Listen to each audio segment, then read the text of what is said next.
All right, everybody, welcome. We were on a bit of a break. My man JP was battling COVID, him and his family, but full recovery for JP. We're back for the people. It's a you can't teach heart scenario.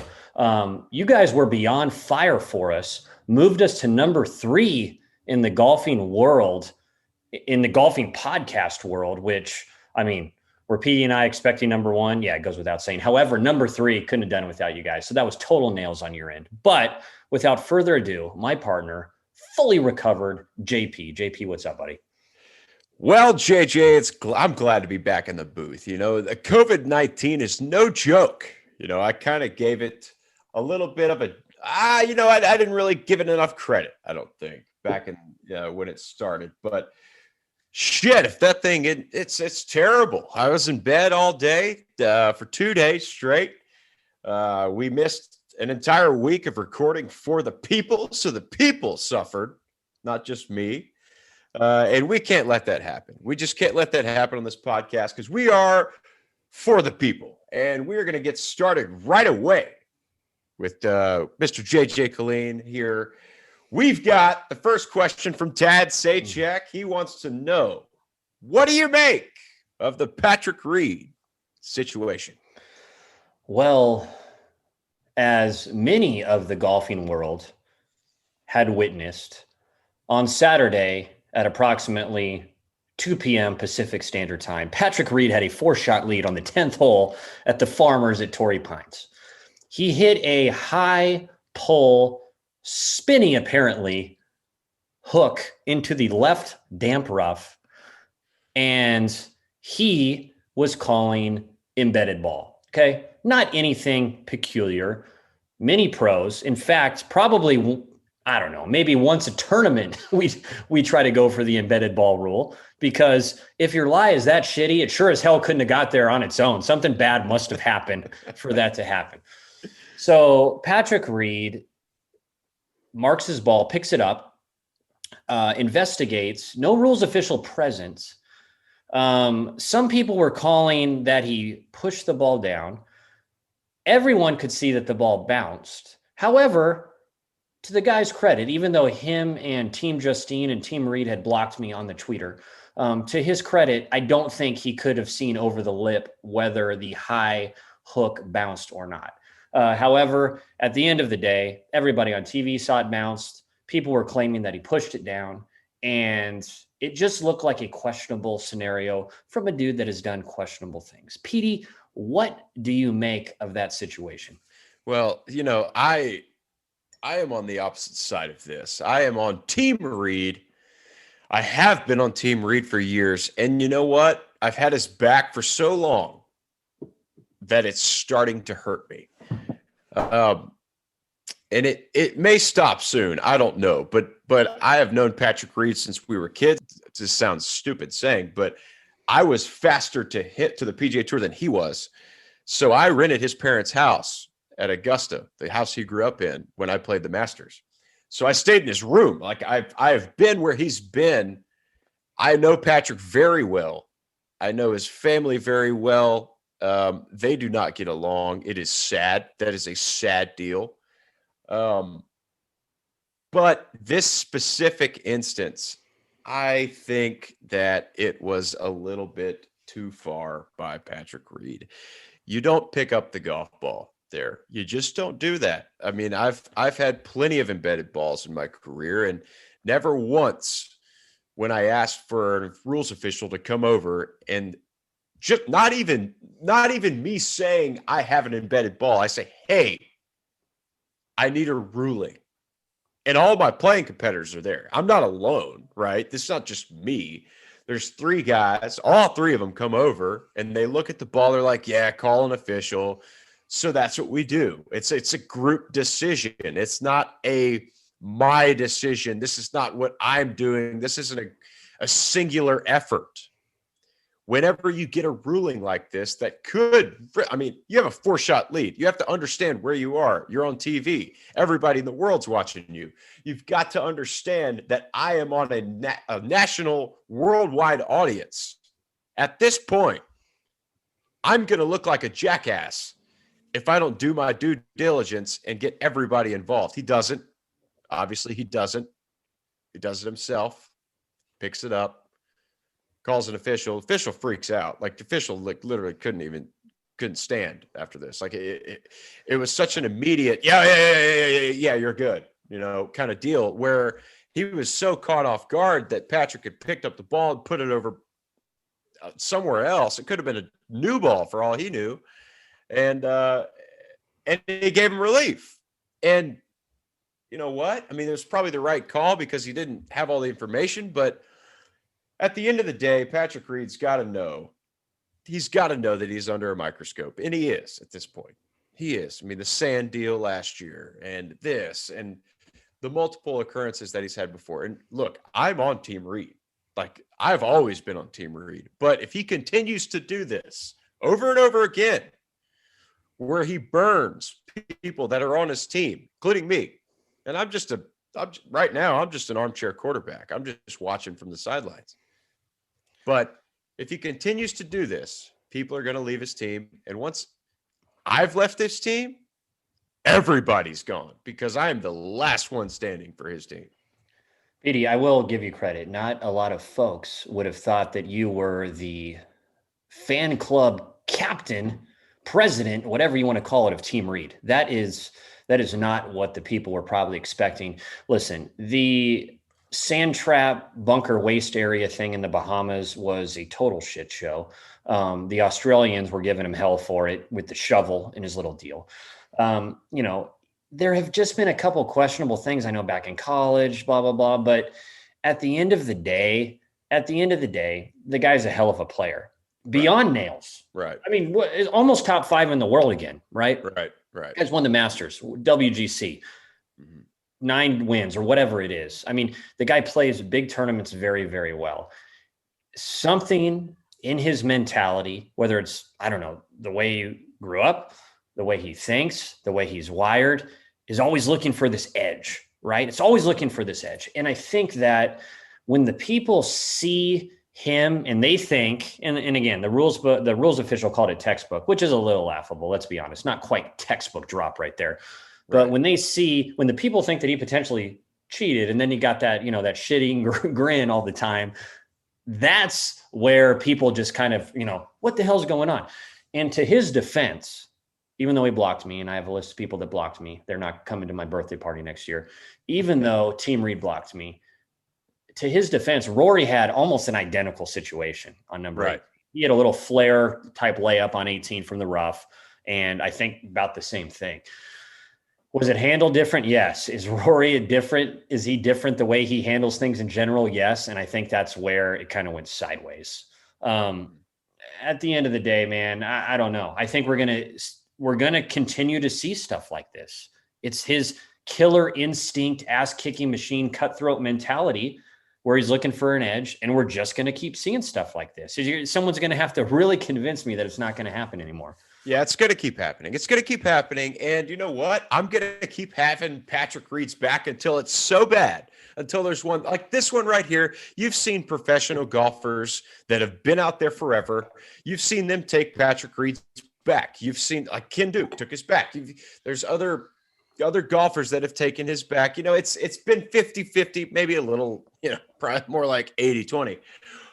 But there have been people, it's a debatable deal. It's not like it's cutthroat. Oh yeah, he cheated. Like there is never the one in the sand last year in the Bahamas. Yeah. I mean, he's got to know that the damn club's hitting the sand, right? I mean, you can feel that as a golfer. But in my opinion, we are a podcast of opinions, right? This is nothing on fact. This is 100% our opinions only. In my opinion, in John Peterson's opinion, that right there was a matter of guessing.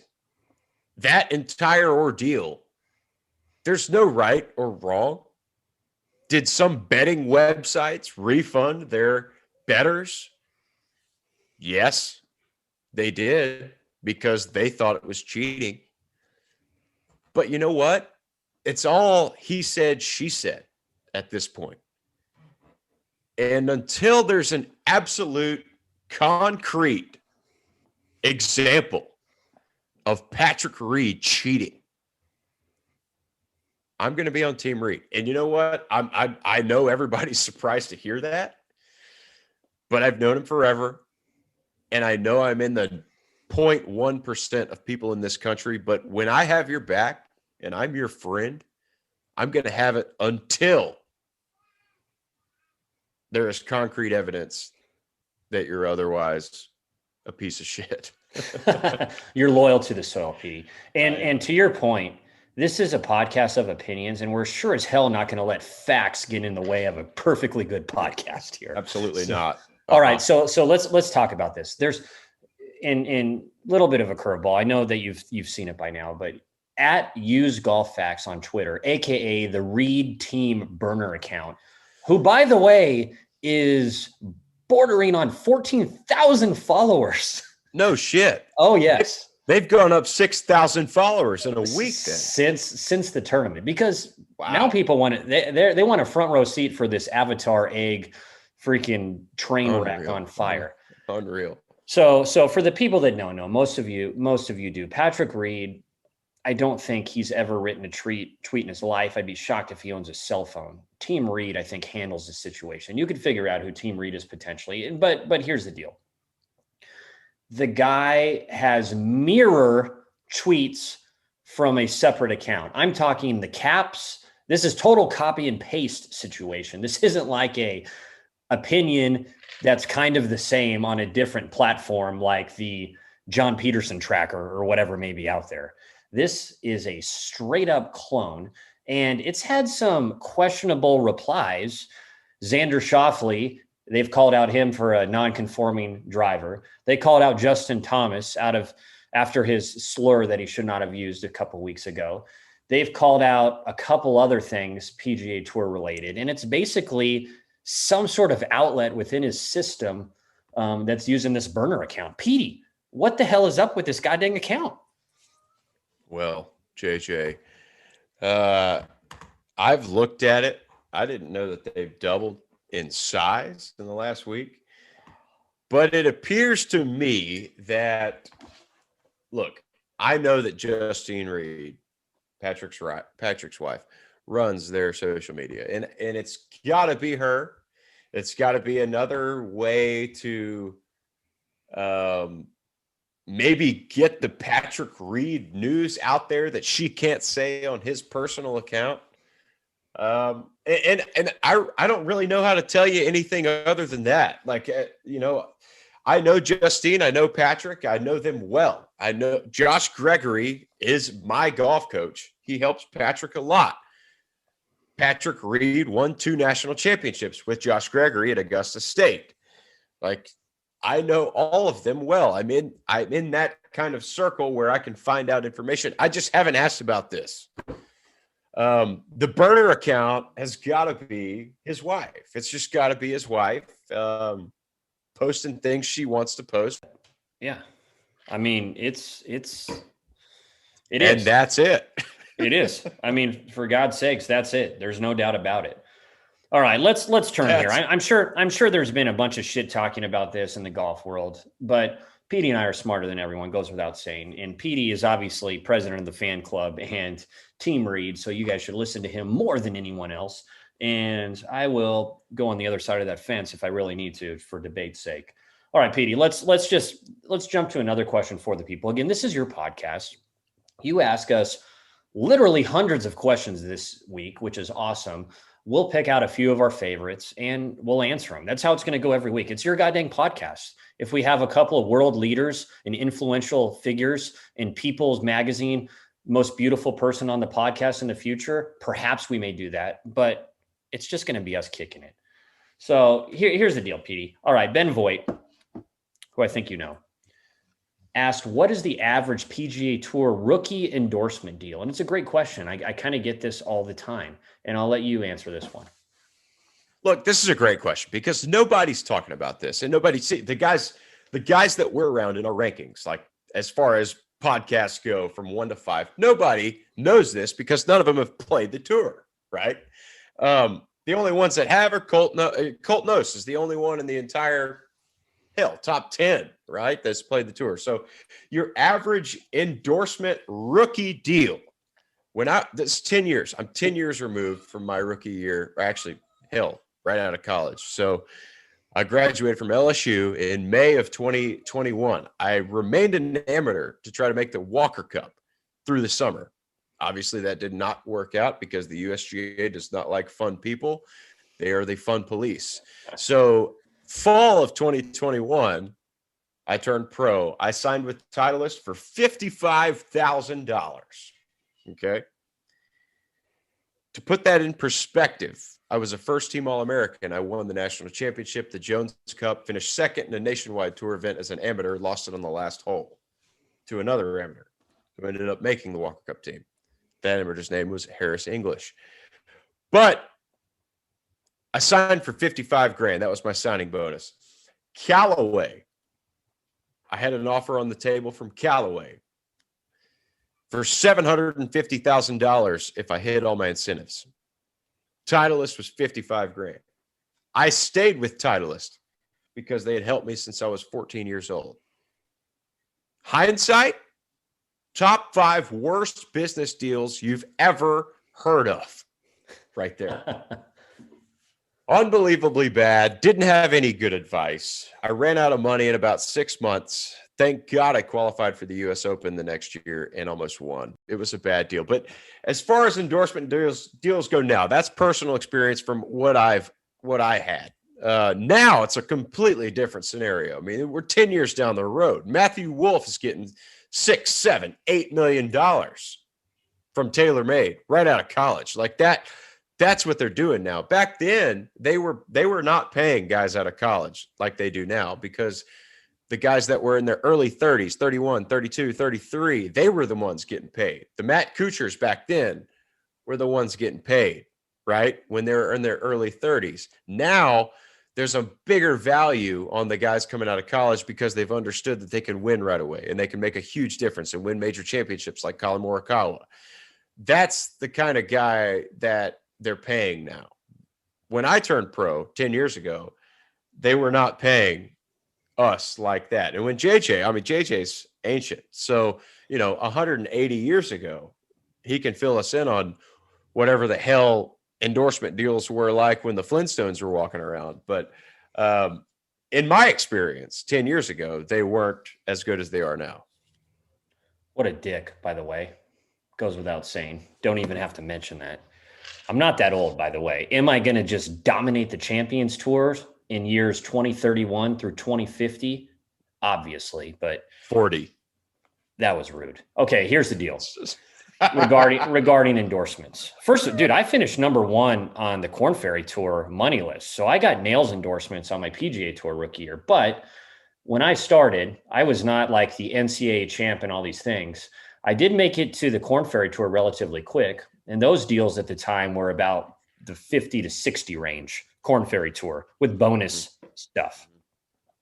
The PGA Tour, I think I barely got my card guy deal in the early 2011, 12, 13s. I barely got my card guy was probably 150 to 200 ish on the PGA Tour. If he was a full staff guy, right? You can't just like play the driver and then do whatever the hell you want. I'm talking like head to toe, whatever. That's about right. It's such a sliding scale though, because I mean, some guys and this is true. There are less than 20 guys in the world that can sell golf clubs. Right. I can confidently say that there are less than 20 guys in the world that can sell clubs. However, there are a shitload of guys where you'll see the name, the Callaway, TaylorMade, Titleist, Ping, Srixon, whatever, Nike, and it's marketing, it's advertising, it's whatever people used to say on the PGA Tour. It's like $100 per second is what it's worth in advertising value that they're on TV. Yeah.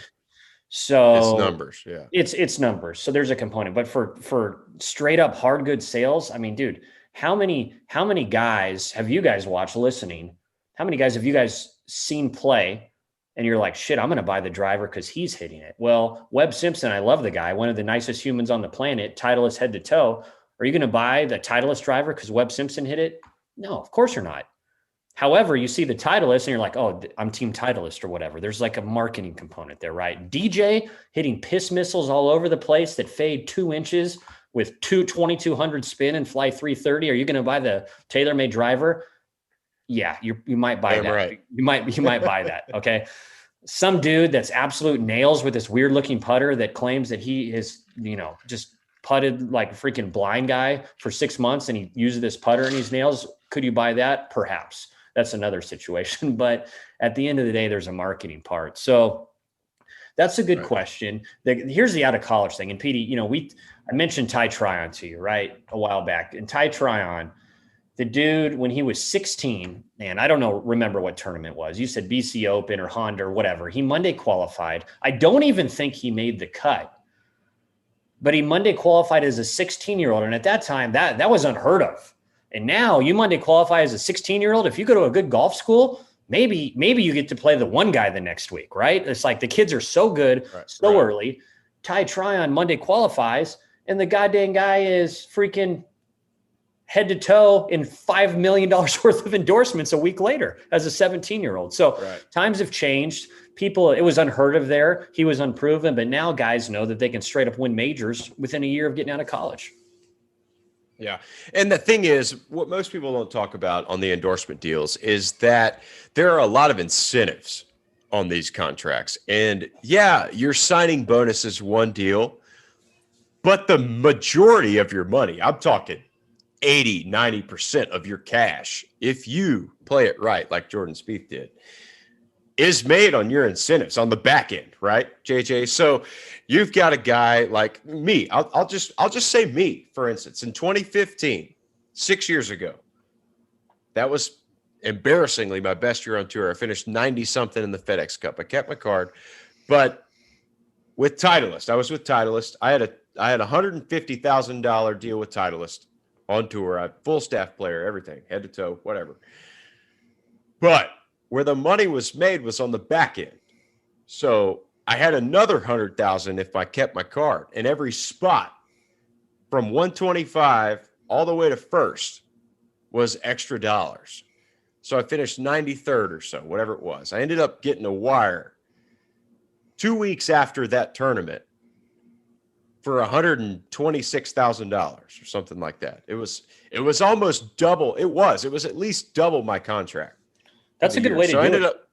So I ended up making, $250,000, whatever it was. It was a lot more than my original contract. So I think a lot of these guys have a back end deal where, just like mine was, where if you finish 60th or 90th or 120th and you keep your card, you end up making more money because the company values you higher at the end of the year.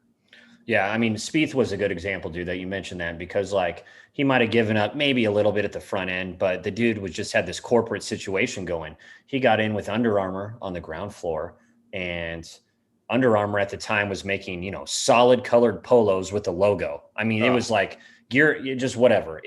Nobody was wearing the stuff, and they had no shoes. They had limited marketing, but to their defense, Under Armour, has since then been nails. They were a startup.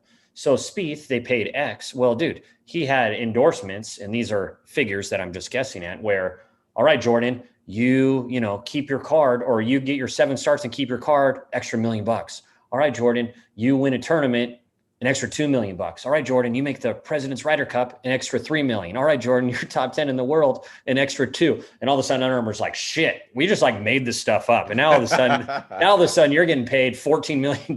You're like the second highest paid guy to Tiger Woods on the whole goddamn tour. Let's renegotiate this situation. But he's made the golf brand. They had no shoes. They had nothing.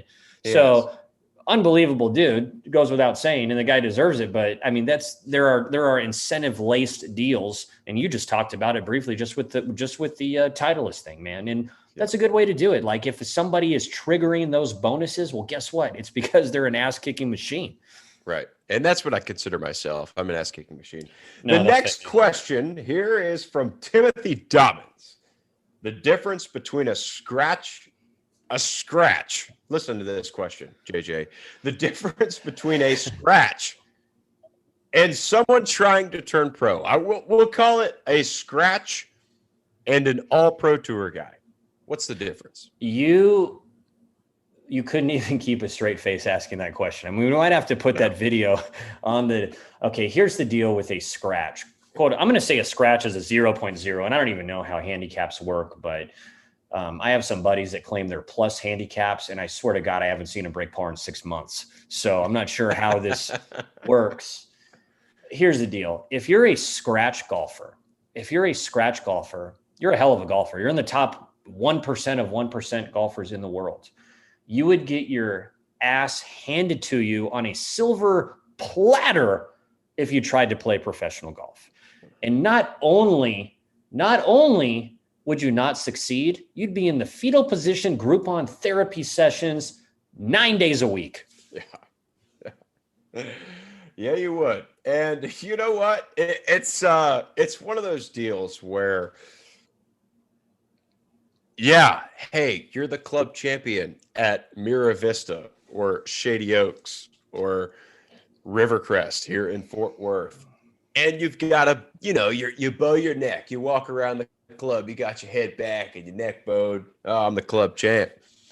I'm going to go play with, we got about 20, mini tour guys around Fort Worth here. I'm going to go play with Andrew Hudson, right? Andrew Hudson has played PGA Tour China and the All-Pro Tour for years. And you're going to go play those guys. Yeah, shit, I'll play them straight up, right? The difference in a mini tour player and somebody that goes out there expecting to win their club championship once a year, who plays maybe on Saturdays every week, is like the difference in Martha Stewart and my wife in the kitchen. Wow. That's all I got. Wow. That's an aggressive take. I mean, do I like it? Yes. Is it aggressive? Yes. Are you going to probably sleep on the couch when this pod is heard? 1,000% accuracy level. I mean, it's hard to explain. It's really hard to explain the difference. This episode of For the People is brought to you by Texas Title, your DFW-based title insurance company. Close your next home, purchase or refinance with Texas Title, www.texastitle.com, #a place to call home. All right, Petey, our next question, and we get a lot of caddy questions in general. People just want to know about caddies, but Iconic Golf 1 asked us, should the Rory McIlroy split from his childhood friend, Harry Diamond? And this sounds a little porn star 70s-ish. It's a hell of a name, by the way. Harry Diamond. Should he split from his childhood friend? I want to get your take on this. Okay, so Harry Diamond. I don't know Harry Diamond. Unbelievable name, by the way, buddy. So when I was out there, he had JP Fitzgerald. And it does not matter who Rory McIlroy has on the back. He could have a push cart. He could have a golden retriever. He could have JP Fitzgerald. He could have Harry Diamond. He could have JJ Colleen. It does not matter who Rory McIlroy has on the back. He could have a white-tailed deer running around with his staff bag on their back. It does not matter. It's Rory McIlroy. I could caddy for Rory McIlroy and it wouldn't change a thing. The guy is nails everywhere he goes with every club in his bag. The only thing that Rory needs is somebody to hand him the club he asked for. So if you can make a 14 on your SAT or a 42 or whatever the hell the score is nowadays, doesn't even matter. You can caddy for Rory McIlroy because that's all it takes. The guy's going to be himself the entire time. He is one of the best players in the world. He has been forever, and he always will be. So you can strap his bag to the back of a Labrador or a elephant, doesn't matter. I don't care if he fires Harry Diamond. I don't care. I think Harry Diamond's probably fine for him. He's a buddy of his. But I'm not going to sit here and get in the middle of Rory McIlroy's caddy situation, because obviously it does not matter who caddies for that dude. He's still going to win. Yeah, that's more than accurate. Rory McIlroy, if there's one human that everyone on the PGA Tour admires, respects, and loves, and every fan admires, respects, and love, American, European, doesn't matter, it's Rory McIlroy. It's him. Right. And if there's anyone that we just want to watch hit balls for hours and hours, it's him also. Listen, like you said, Rory McIlroy, the guy's beyond nails. Harry Diamond, his childhood buddy, he wants him to caddy for him. Shit, let him caddy for him. I don't think it hurts him at all. I mean, if you think that a skittish deer in the headlights situation could caddy for him, whatever you mentioned, that he'd still be successful. He could win multiple majors. He could win multiple PGA Tour events. Yeah. I mean, I could caddy for him, which is not ideal. I'd love to do it. That's like a guaranteed $1 million a year for me. But at the end of the day, caddies can do a lot of good things for players. You can have a vet caddy for a rookie that can show them the courses, just give them intangible advice that they could not get, where maybe a childhood buddy is not the right ticket. But Rory knows what it takes to succeed. And I'm sure as hell sure that he's not going to pick someone that he thinks affects his chances of playing the best golf that he can. So I'm Team Rory all the way. Harry Diamond. I'm Team Harry Diamond. Harry, I'm going to get some merch for you made, buddy. That's a Nails name, by the way. Yeah, team porn star Harry Diamond, porn star merch Diamond porn star. What is your best hungover round? This is from Candler Murphy. He wants to know JJ Colleen's best hungover round. It happens every day. So what's your best one there, big boy? Well, that's aggressive. Not every day. Some days I don't play golf, Petey. So it's just called a hangover. There's no round. No, come on. I'm a better person than that. I'm just this physical specimen. Well, I'll tell you this. 2011, year of our Lord. I was on fire, man on fire, fire extinguisher. I don't want anyone within 100 miles of skies. If there's high winds, we're going to wave the red flag. Birdies flying all over the place. My golf game was on fire. 22 under, won a tournament. Next week, Korn Ferry Tour, 22 under, win again. Next week, whatever, $1 million under, missed the cut. That's what happens. Next tournament, 21 under after 3 rounds, and I'm unstoppable. In my head, I'm like, my God, I may get to 40 under par. I may shoot 19 under tomorrow. Like, I have gotten horrific break after horrific break, and I am 21 under par after 3 rounds. Battlefield promotion season to the PGA Tour. So I decide to mini Taiwan on. Not aggressive, but mini. Because I have the standard Korn Ferry Tour late 3 p.m.-ish tee time. And I figure that might as well stay up with my buddies till 1, 2, 3, 4 perhaps, and have a couple of beers and just hang out. Let's celebrate my greatness all night. Sure. All night. I'm not playing till 3. How shitty can someone feel if they have to tee off at 3 o'clock? You're going to be recovered, period, end of story. Full recovery. Right. It's not true. I show up, and it was one of those situations where I go to bed at 3 something, and you wake up at like a hard, like 6:15 because you just are feeling so dirty you can't sleep. Oh, you can't have it. No you can't. So not only do I not tee off for a good 9 hours, I am also feeling beyond questionable the rest of the days. I had this nails, white pants outfit, and I definitely had the squirts the first 4 hours that I was up after 6 o'clock. So the white pants were not an option. I had some hodgepodge thing I had to put together because I was confident that I was going to hit 2 or 3 porta potties. I fired down at least enough Pepto-Bismol to kill a baby elephant. I still show up, was beyond nails for a while, and I think I had the lead until I made a triple on about the 15th hole. But it goes without saying, I was a little hungover in an event for a 3 p.m. tee time. Wow. All right, that's a hell of a deal. Wow. And if you weren't keeping track of that timeline, that was a final round, last group pairing. Battlefield promotion season potential. Yeah, he's already won twice on the Corn Ferry Tour. That would have been number 3, but you know what? We just got a little blackout that night and didn't make it. So for me, this is actually not funny. This is not funny. It's not a joke. It actually is. Why am I going to start? I just have a feeling like I want to. Every time someone tells you that, you're prepared to laugh. You're like prepared to laugh. The question is, what is your best hungover round, right? And I would love to be able to nail one down and just pick one, right? But my problem, this is something I regret right now. I regret this to this day.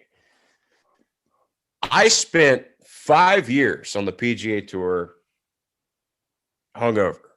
I did not take it seriously, especially in those first 3.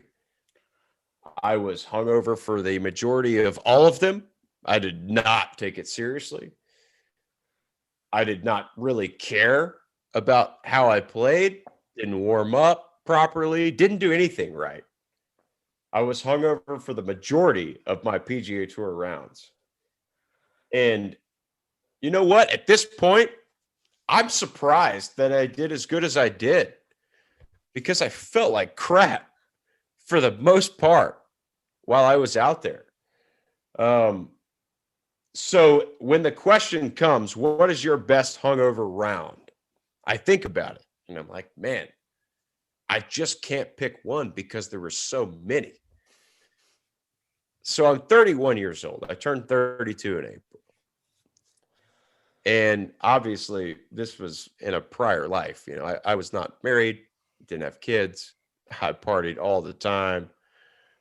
And I didn't really worry about anybody but me. But if I were to get back and I treated it like a job, like an actual job, like, damn it, I'm coming out here to whip these boys' ass, it'd be a different deal. So, Candler Murphy, yeah, your best hungover round. I'll give it your best hungover season. I mean, it was 5 years of being hungover on the PGA Tour. I don't know how I kept my card. I don't know how I played as well as I did, but I did. So anyway, with that being said, Candler Murphy, thanks for the great question. Candler, next one here. Yeah. No, I was going to say, dude, Candler, just go to pgatour.com in that year span that he mentioned and look for the lowest round during that time. And that might answer your question for you, pal. That's a hell of an idea. Yeah, there was a 63. I know there was a 63. All right. Well, if we're going to answer the question, there was a 63 in Phoenix. This week, there was a 63 in Phoenix. I stayed on Spencer Levine's couch, and he didn't even have nightstands. He had old heater boxes that were cardboard that he bought the heaters in that were on both sides of his bed.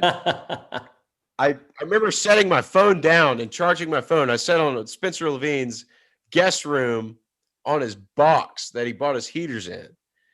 And that's what I stayed in. And I was in the final group on Sunday, obviously threw it away because I got blackout drunk Saturday night.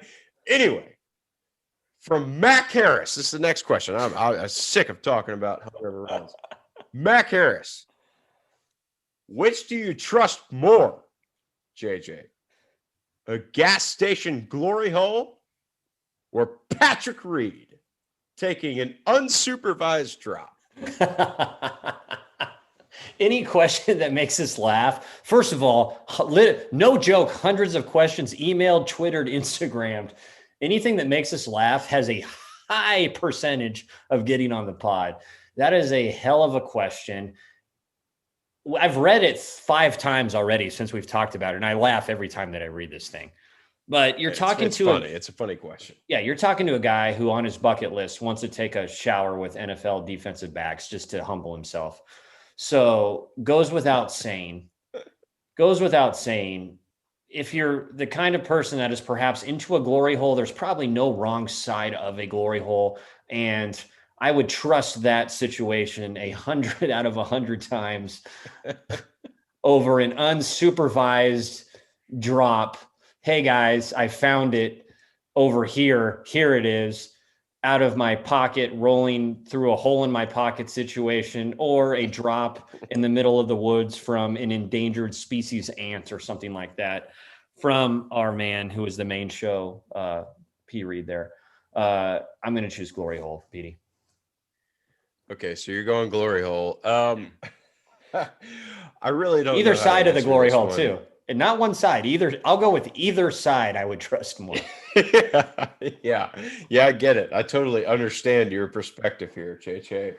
I get it. You know, the Glory Hole is a incredible deal. Like at LSU, we had a fourth floor of the library at Middleton there, and they had a bathroom that, like, if you went past the second floor at Middleton, right? There's first, second, third floor.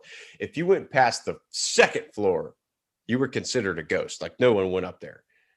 I only knew where I didn't go to the library until my senior year in college. So a lot of these people, but they went every day and they went all the time.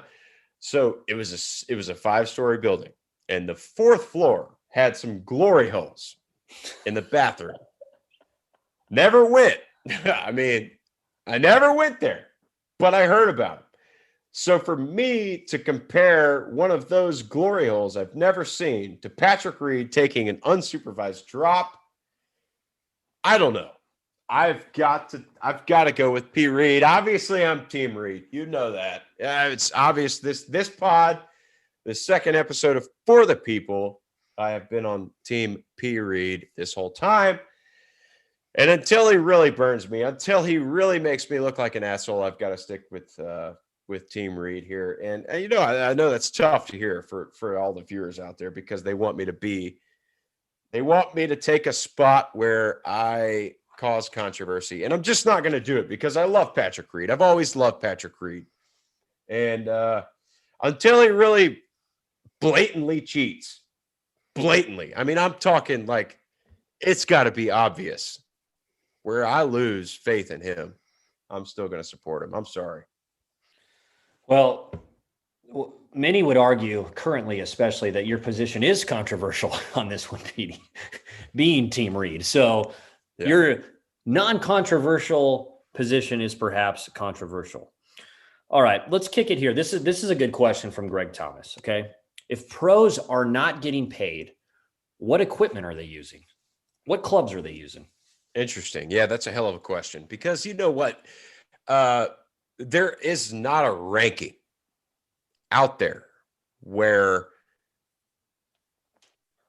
it's an unbiased ranking of golf clubs or equipment manufacturers. There's not an unbiased ranking, because even if Golf Magazine or Golf Digest or any of these magazine companies or social media companies have a ranking, there's usually a kickback from somebody somewhere that is giving them a check or an incentive to where they are number one or number two or whatever it is. That's the only way that new companies get ranked, like a PXG, like 6 years ago. There's no way that they become the number one golf club company 4 years ago without getting some massive kickback, right? I mean, obviously they're not the best golf club company. So if PGA Tour players did not get paid off of the golf course, if none of them got paid, I think, this is my opinion, this is a podcast for opinions. That's why we're here. It's an opinion podcast. Mizuno would be the best irons, and that is not up for debate. There's JJ, you cannot debate that with me. Mizuno is the best iron. That's not even close. Artisan, Mike Taylor, all the boys at Artisan here in Fort Worth, Texas. They make the best wedges. They've made Tiger Woods' wedges for years. They are old Nike guys. In fact, they're about to start making irons. So when they do, they'll probably make the best irons as well. But Artisan makes the best wedges. Putters, you've got to go with Odyssey. You have to. You've got to go with Odyssey. Odyssey makes the best putters. The insert's the best. It feels the best. They will customize it to however the hell you want it. The golf ball, you got to go with TaylorMade, the TP5. You have to. Winning majors, I mean, Dustin Johnson, everybody's using the TaylorMade TP5. What are we at? Woods? We're at Woods. I mean, TaylorMade's had the rain, had the ball sack on Woods for years, and they still will. They continue to have the nuts on the Woods. So you got to go. If it's from top to bottom, you go TaylorMade, you go Mizuno, you go Artisan, you go TaylorMade, and then you go Odyssey on the putter. I mean, if it's in order, that's what it is for me. That's in a total opinion. What's your opinion? Wow, you like ran the gamut. I mean, the only thing, maybe ball retriever. You want to make a comment on ball retriever because you like went through the woodworks there. You got it all for the people. I mean, there's not a lot for me to say. Here's my opinion on the deal, and I'll take it from another angle here. If we're talking skilled golfers, PGA Tour skilled base golfers, there are several players that perhaps have a equipment deal with maybe only one club. Maybe it's just irons. Maybe it's just putter. Who knows what the hell their deal is? Look and see what they're playing. I think that's public research. You can look at the Darrell survey and see what they're playing. I think if any company made a shit driver, they would be out of business. Driver is too important to test to the absolute limits to go as far as possible, right? Right. Maybe they hit one or the other. You said Taylor. I mean, I can't argue with your driver wise. Iron wise, you said Mizuno. For sure, that's a skilled players club. A lot of the folks listening are less than nails, I would rate them. Iron wise, perhaps Mizuno does not make the shovel that they are looking for or need for them to succeed in their golfing life. And that's why it's different. But sometimes on the PGA Tour, and a lot of the Nike guys, after Nike stopped making equipment, a lot of these guys were able to play whatever they wanted. And there's several guys like that on tour, and look and see what's common. They might all be hitting the same 3-wood. They might all be hitting the same driver. Titleist has been the most popular golf ball just because it is the most popular golf ball over time, right? Performance wise, I think everybody is about caught up. Like, when that Pro V1 came out, you were freaking crazy for not playing the original Pro V1 because it went 20 yards farther, 15 yards farther. If you didn't play it, you're an idiot, right? It's costing yourself shots. So I think if ideal equipment, ideal bag setup is player dependent.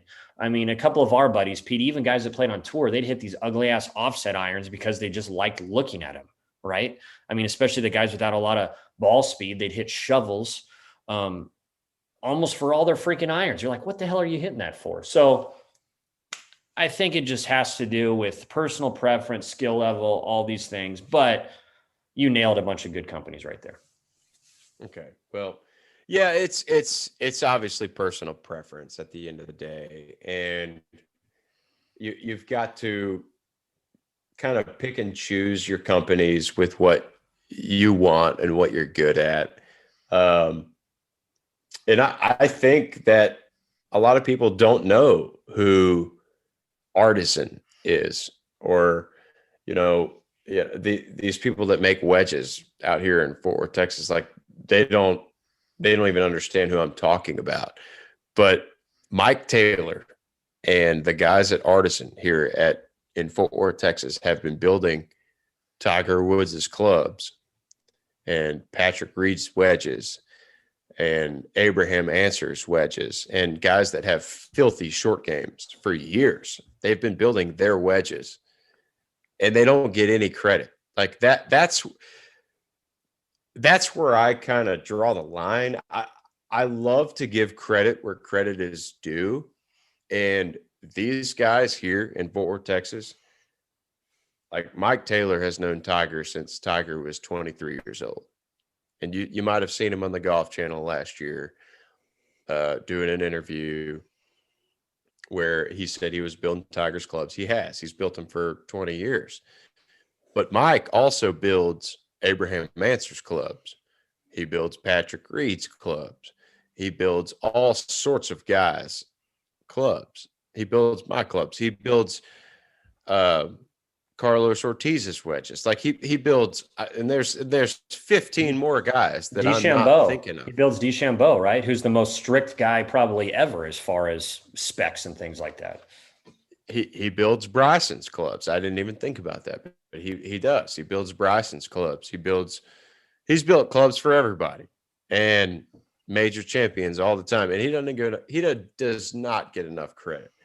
So when you ask about clubs and you ask about people that build clubs and are professionals at their craft, that right there, Mike Taylor, Artisan Golf, those guys deserve a lot of the credit because they are not talked about enough.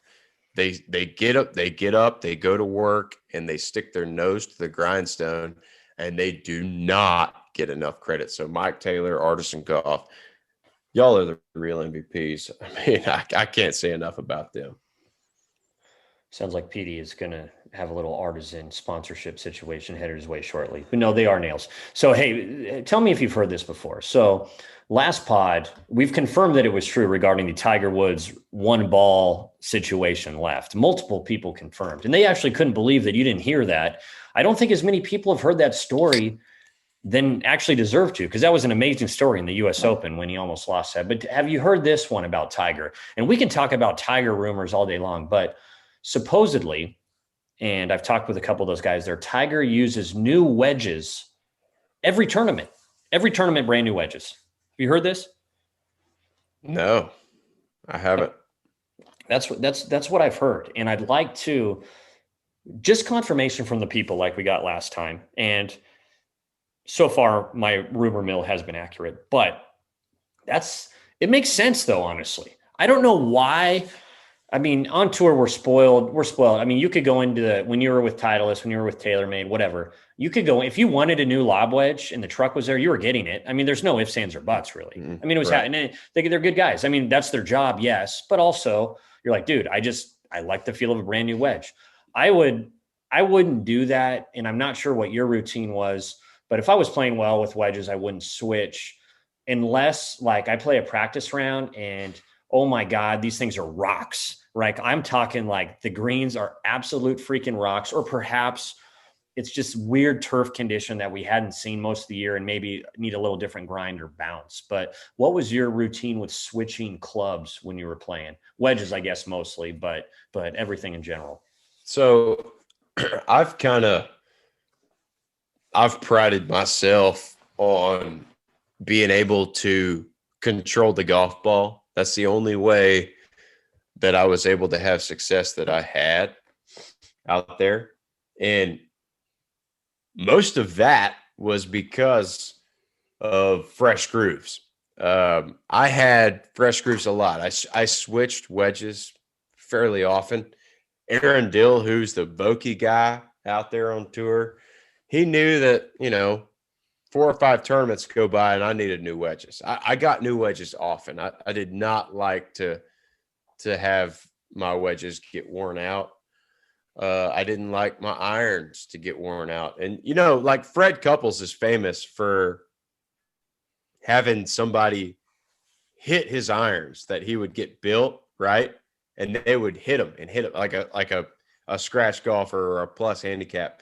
Fred Couples would have him hit them and wear a wear mark on them before they gave him to Fred for the first time. So I was not like that. I wanted brand new grooves, no matter what. And, if that meant, I'd be on a Thursday in the morning round at the Honda Classic, and I'd hit a chip with a brand new wedge that I've only hit 4 or 5 times, and I hit it a little off center, and the thing like checked up 10 feet short of the hole. That's fine, so be it. But I was able to adjust. So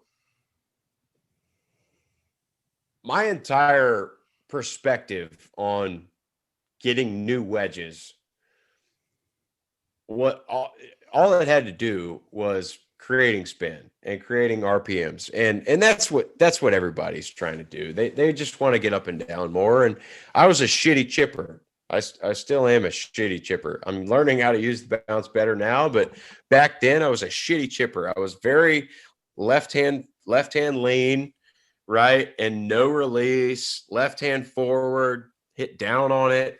So yeah, my first bounce was good. My first bounce would check, but then it would run out. And, as I know now, that's a terrible way to chip. Use the bounce, right? Let the club work underneath the ball. But back then I needed new grooves all the time because I didn't know how to use the loft of the golf club. Now that I know how to do that, I don't need it as much. But when I was out there full time, yeah, I needed new grooves because I was a shitty chipper and I could not use the loft of the golf club effectively. Yeah, I mean, the biggest deal, and I'll tell this to amateurs all the time, and for the people, I love you guys. I don't want you to be shit at golf. So if you're a golfer and you consider yourself a golfer, like avid golfer, we're talking once to potentially twice a month, situation.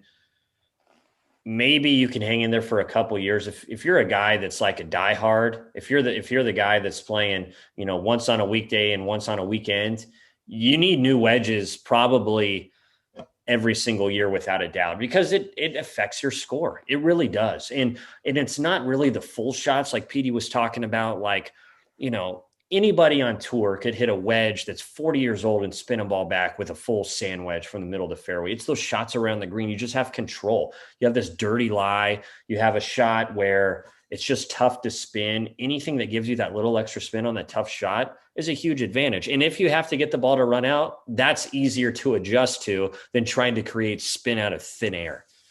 Right. Yeah, no doubt. I mean, that's what we're talking about here. We're talking about the little shots around the green. We're not talking about full swing 92-yard lob wedges, right? I mean, we're talking about 4-yard pitches where you've got to clear a bunker and you've got to create some speed at the bottom. That's the kind of shot we're talking about.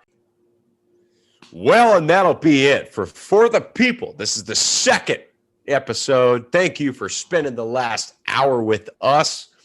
We cannot thank you enough. We are a top 5 podcast in golf for the entire world. And it is not because of us. It is because of you. Thank you so much for spending the last hour with us. This is JJ Killeen and John Peterson. We are signing off for the second episode of For the People.